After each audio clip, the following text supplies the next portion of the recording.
कहानी महाराष्ट्र के बुल्ढाना जिले की है। ये बात 2025 की है। 29 जून की सुबह 11 बजे जब खेत में काम शुरू हुआ तो आशा गायकवाड़ अपने पति किशोर और बड़े देवर मधुकर के साथ खेत देखने गई थी। खेत देखकर दोपहर करीब 1 बजे जब दूर बकरियां चर रही थीं, तो आशा ने अपने पति को हाथ से इशारा किया कि अब घर लौटो, और वह खुद घर के लिए निकल गई। लेकिन शाम तक आशा घर नहीं लौटी। उसकी छोटी बेटी रो रही थी और बड़ा बेटा अपनी मां को ढूंढ रहा था। शाम करीब 4 बजे घर लौटकर बकरियां लाने वाले किशोर को पता चला कि उसकी पत्नी आशा घर नहीं आई। उसने फिर खेत में जाकर उसका पता लगाने की कोशिश की, लेकिन आशा नहीं मिली। फिर किशोर ने आशा के मायके वालों को फोन करके पूछा कि क्या वह वहां आई है, लेकिन कोई पता नहीं चला। अगले दिन किशोर ने अपनी पत्नी आशा गायकवाड़ के नायगांव चिखली के खेत से लापता होने की शिकायत अमड़ापुर पुलिस स्टेशन में दर्ज कराई। पुलिस ने आशा को खोजने का काम शुरू किया। साथ ही नाते रिश्तेदार, पति, भाई और मायके वाले भी पूरे जोर शोर से खोज में लगे, लेकिन सब निराश रहे। गांव वाले भी बातें करने लगे कि आशा आखिर कहां गई। लोग तरह तरह की बातें करने लगे। आशा की खोज चल रही थी, तभी 6 जुलाई की दोपहर में खबर आई कि पेंटाकली प्रोजेक्ट के पानी में एक महिला का शव तैरता हुआ मिला है। यह खबर नायगांव इलाके में तेजी से फैल गई और हर तरफ खलबली मच गई।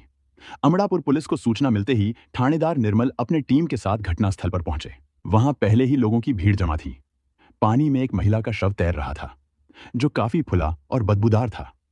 पुलिस ने स्थानीय लोगों की मदद से शव बाहर निकाला। गांव वालों ने शव को पहचानकर कहा कि यह आशा गायकवाड़ का ही है। पुलिस ने घटनास्थल का पंचनामा तैयार किया और अन्य कानूनी कार्यवाही पूरी करके शव को चिखली भेजा ताकि पोस्टमार्टम हो सके। लोगों में यह अफवाह भी चलने लगी कि आशा ने आत्महत्या की हो सकती है। लोग यह सोचने लगे कि ऐसा क्यों हुआ होगा। अगले दिन नायगांव में आशा का अंतिम संस्कार किया गया। आशा के भाई ने अमड़ापुर पुलिस स्टेशन में शिकायत दी कि मृतक आशा को ससुराल वालों ने घर बनाने के लिए 30,000 रुपए देने के लिए दबाव डाला। हालात कठिन होने की वजह से हम पैसे नहीं दे पाए।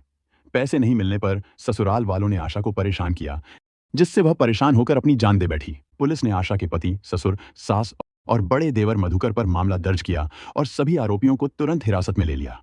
पूछताछ में सभी ने कहा कि उन्होंने कभी आशा को परेशान नहीं किया।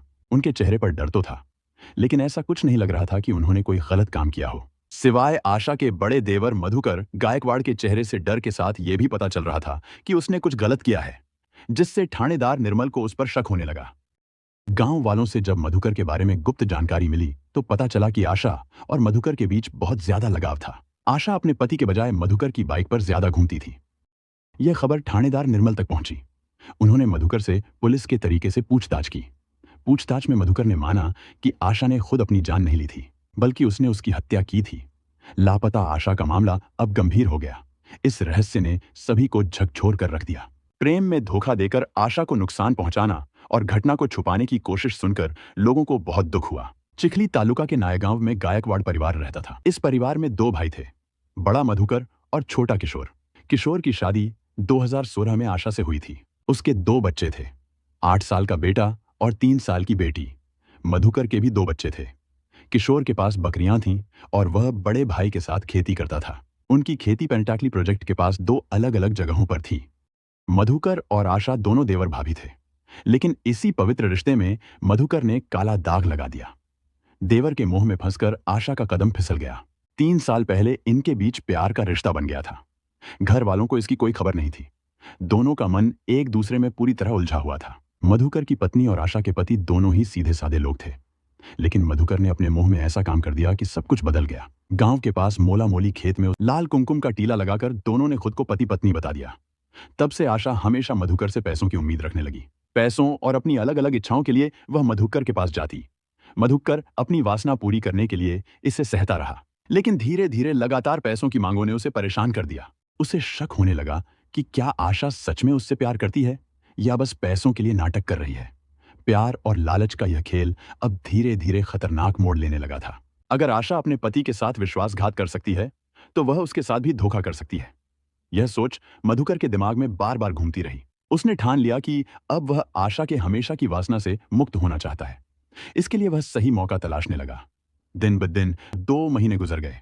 29 जून को आशा खेत देखने के लिए खेत में आई थी। मधुकर ने सोचा, यही सही मौका है। खेत देखने के बाद दोपहर 1:30 बजे के आसपास ही आशा ने अपने पति को हाथ से इशारा किया और घर के लिए निकल पड़ी।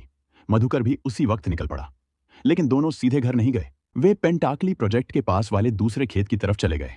मधुकर की जेब में एक रस्सी थी। आशा को पता भी नहीं था कि जो उसके साथ चल रहा है वही उसका आखिरी दिन तय करने वाला है। प्रोजेक्ट के बैकवाटर वाले नाले के किनारे एक बड़े पत्थर पर मधुकर बैठा और सामने आशा खड़ी थी। मधुकर ने अपनी जेब से रस्सी निकाली और आशा के गले में डालकर उसे कस दिया। आशा डर के मारे पानी में हाथ पांव मारने लगी, लेकिन मधुकर ने ताकत से रस्सी और कस दी और वह दम तोड़ बैठी। मधुकर ने नाले के किनारे मिट्टी खोदकर उसका शव उसमें फेंक दिया और ऊपर से गांठ डालकर दबा दिया। शुरुआत में मधुकर ने सोचा कि उसका अपराध किसी को पता नहीं चलेगा, लेकिन आशा का शव एक हफ्ते बाद नाले में मिला और मामला सबके सामने आ गया। अब अदालत बताएगी कि आरोपी को कैसी सजा मिलेगी। मधुकर और आशा के बीच अनैतिक संबंध बन गए। धीरे धीरे यह रिश्ता घर वालों के लिए भी समस्या बन गया। मधुकर को शक होने लगा कि आशा केवल अपने फायदे के लिए उसके पास रहती है। समय के साथ यह रिश्ता खतरनाक मोड़ लेने लगा। इस पूरे मामले से यह सीख मिलती है कि रिश्तों में भरोसा और ईमानदारी बहुत जरूरी है।